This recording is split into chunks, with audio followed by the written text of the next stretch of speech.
my name is Hillary Rapier, Rapier Sport Horses in Crozet, Virginia. And I want to say thank you for using the Online Riders Collective, the Clinics for a Cause. And we're going to do a confirmation critique on Amira. And I am reading here that she was given the 30 days professional training and then was put out to pasture, and then you started riding her last fall. And so I want to say, thank you for taking the time to do this with her. You're on the right track with a lot of things. And some things that I do want to point out. So in the first picture, if you're looking at doing the sport horse in hand with her, you've got her stretched up like a halter horse, where she's not lifting up in her bascule, she's not stretching over her top line. So if you want her to go towards that track of doing the sport horse in hand, work on taking the time to allow her to stretch over and open her throat latch like that, but do it a little bit lower so that she comes over her top line, stretches over her neck, and pricks her ears forward and does everything, but just at a more of a baseline equal to her wither rather than straight up like she's doing now. Because right now she looks like she is stretching more from the underside of her chest rather than over her back. And so that's something to really, look for. Confirmation wise for Western dressage, she's going to be perfect. You'll be very effective. But what you also have to remember is that Western dressage is not based upon an ideal picture of a horse, but rather what your horse conformationally can do. So for her, just looking at her, I would expect that with time, she would be able to be nice and soft in the bridle, picking herself up with a nice graceful stride that is capable of going all the way up to level 4. Now for the sport horse disciplines, she'll do absolutely perfect. If you wanted to go hunter type with her, you just go in a little bit more open frame. And if you want to do dressage, you just have to learn how to be able to pick her up in the bridle a little bit and rock her on her rear end. So we're going to move on to the next video, the first video here. So in this first video, I see she's loping along, quietly. She's out in front of the bridle a little bit, and that's not bad. But what I'd like to see is that you're fighting the tack a little bit. Your leg is out in front, more in that chair seat position, and that's something that we all struggle and fight with, especially even if, dressage saddles can even allow us to get there. But Western tack really is not meant for you to have that nice balanced seat, what we're looking for dressage purposes. The Western saddle puts you so that your pelvis angle is a little bit more closed and puts your leg out in front of you.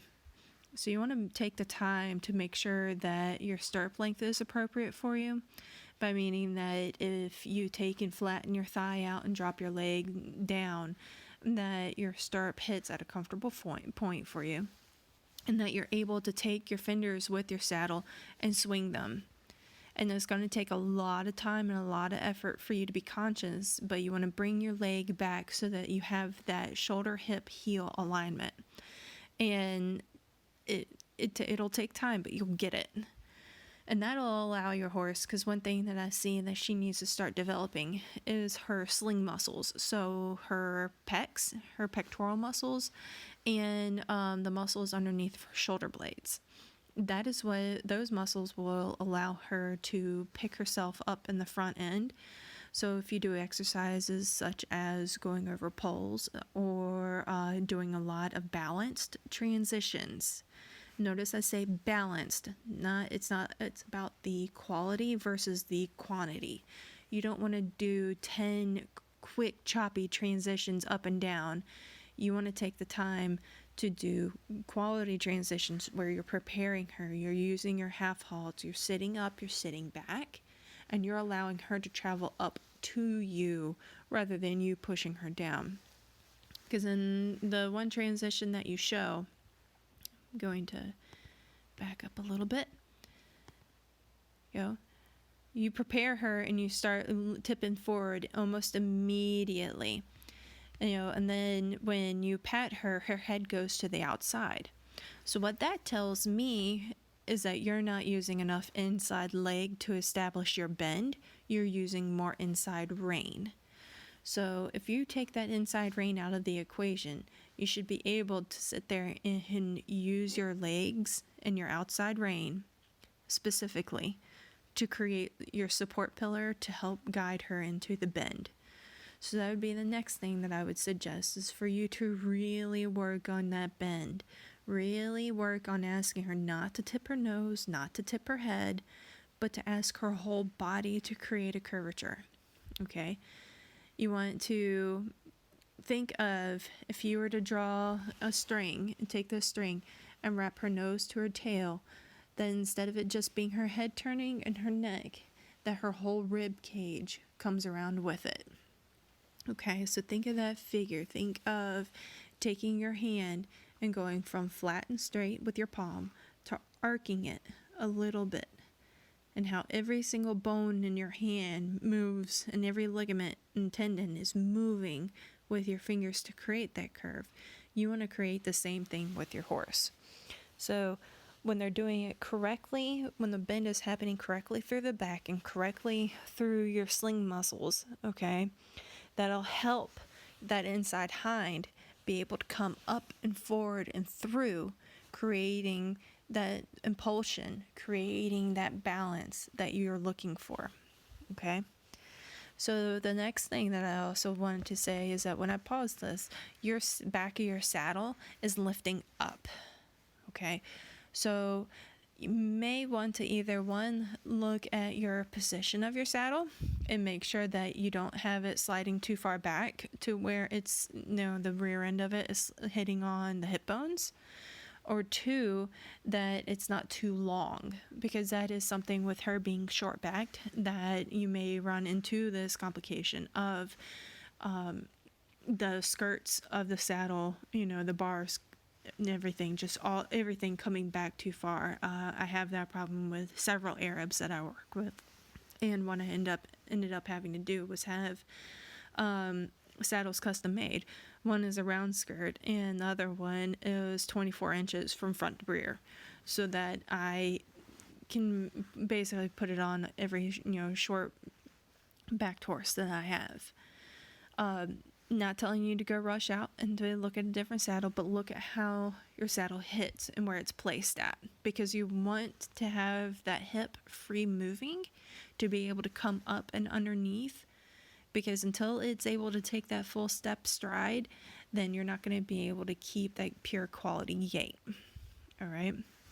So again, work on the sling muscles, work on the throughness of your bend. All right. And again, poles are great. Balanced transitions are great. And a good exercise to work on your bend, okay, to make sure that your bend's coming from your inside leg and your outside rein, is to go in a 20-meter circle.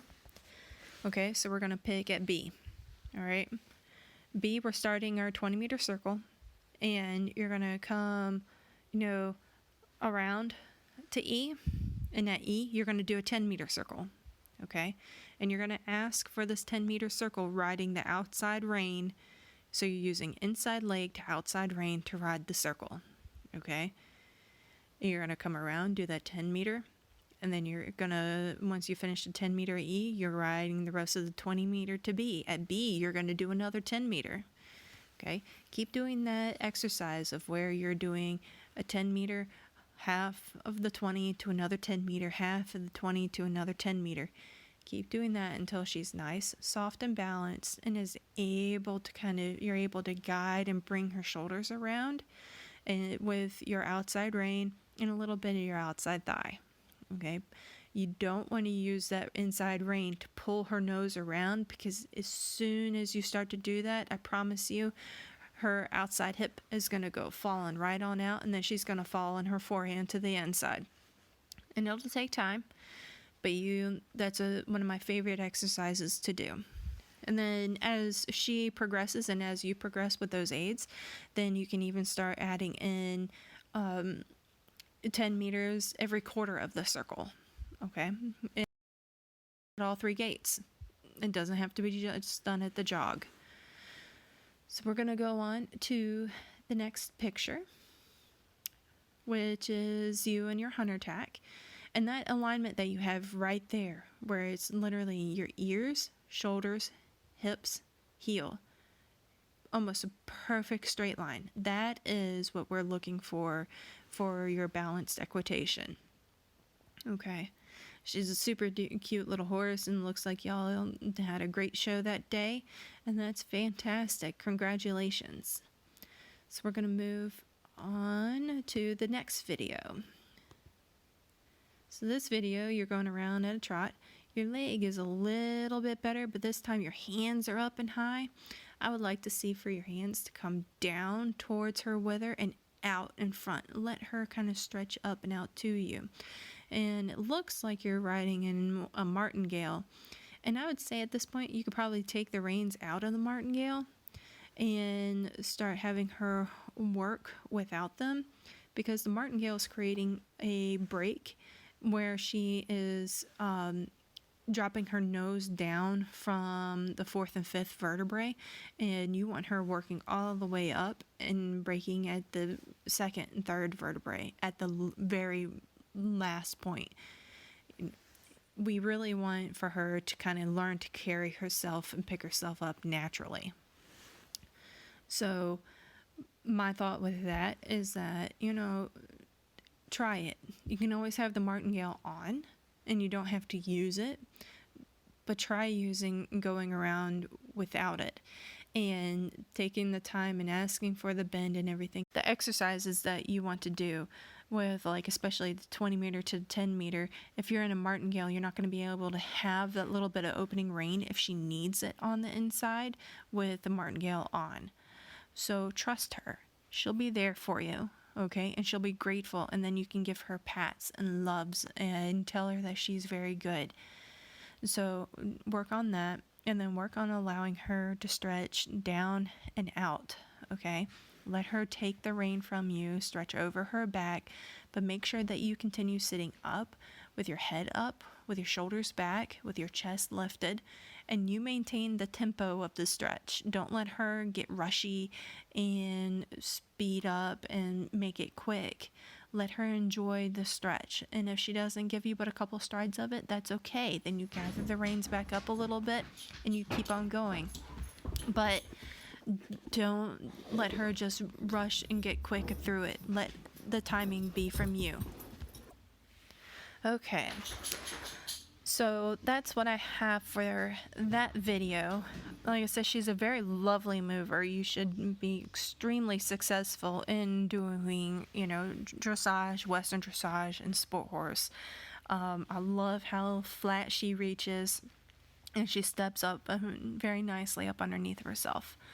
And the last photo is she's lovely. She has a beautiful expression in her face. For, again, sport horse in hand, if that's what you want to look at doing, ask her front right to step up a little bit more so that it's a little closer. You still want to have it offset a touch, but I really wouldn't mess too much with the rear. And then, like I said, work on getting her to stretch forward to you with her nose coming down a little bit. Think of how she stretches when you take a peppermint and put it out in front of her nose. How she kind of reaches for it and everything, but she reaches down and out. She doesn't reach up high so much. And that's what I would really take the time and, work with that. I think you would do fine in sport horse in hand with her. She is conformationally correct. I like the slope of her shoulder. I like how she ties in her chest. She's well proportioned as far as the lower neck to the upper neck. It's a nice balance. She has a clean throat latch. I like, she's got a fair amount of wither, and that's, a good thing for a lot of the Arabs because they tend not to have so much of it. And you'll see a little bit of a difference once you start building up those sling muscles. You'll see a little, she'll change her structure a little bit. And she's got a nice strong back, and she's got a good hip. I would keep working, where she's got that little bit of a divot there, just past her point of hip.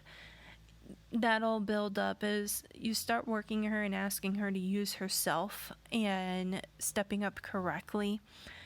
You'll see that change. You'll see that start to fill in.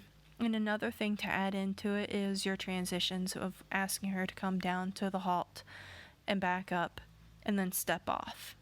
Getting her to start thinking of the transferring that weight to the rear end, and that'll help build that up. And that's what I see from all these pictures. Thank you again for using the Online Rider Collective. This is Hillary Rapier, and I hope you have a wonderful day. Thank you.